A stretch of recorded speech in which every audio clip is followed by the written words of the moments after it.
Hello बच्चों, let's read the question.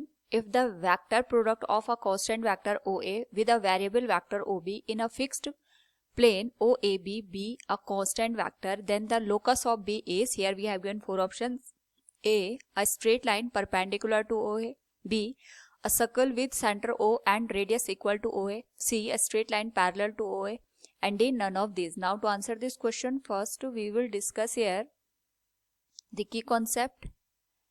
And here the key concept will be given as cross product, और जिसको हम यहाँ पे वेक्टर प्रोडक्ट के नाम से भी जानते हैं.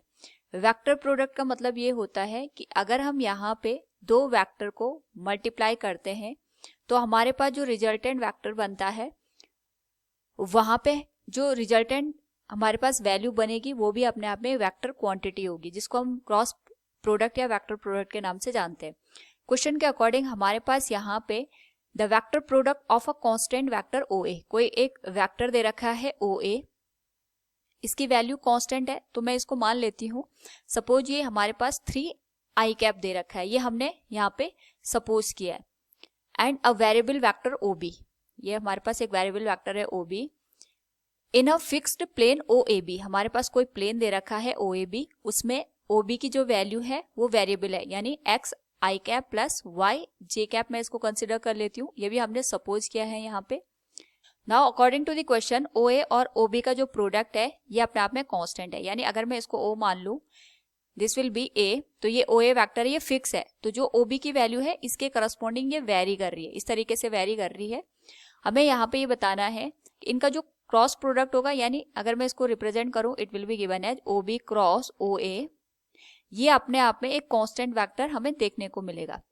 तो कांस्टेंट वेक्टर का मतलब ये हो गया, OB की वैल्यू हम यहाँ पे पुट कर देते हैं x i cap plus y j cap cross OA की वैल्यू आ जाएगी 3i कैप, और ये आ जाएगा हमारे पास अपने आप में कांस्टेंट वेक्टर.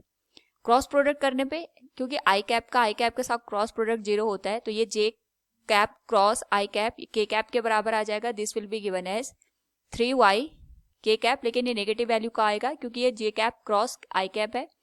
क्योंकि ये कांस्टेंट हमारे पास है तो कांस्टेंट हम यहाँ पे a मान लेते हैं, b मान लेते हैं, कुछ भी, ये वैल्यू हमारे पास कांस्टेंट को रिप्रेजेंट कर रही है. क्योंकि हमें यहाँ पे केवल मैग्नीट्यूड से यहाँ पे हमें वैल्यू को देखना है, तो यहाँ से अगर हम ऑब्जर्व करें, it is given as -3y equals a.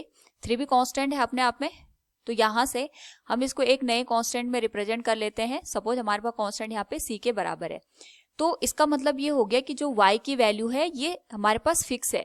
x की वैल्यू कुछ भी हो, यानी अगर मैं OB की बात कर रही हूँ तो यहाँ पे हमारे पास जो y के करस्पॉन्डिंग वैल्यू मिलेगी वो फिक्स मिलेगी. वैल्यू कुछ इस तरीके से मिलेगी, हमारे पास O आ गया, ये A आ गया, और जो B की वैल्यू है वो कुछ इस तरीके से वेरी कर रही है यहाँ पे कि हमारे पास चाहे x की वैल्यू हम कुछ भी ले ले, जो हमारे पास y की वैल्यू है वो फिक्स है.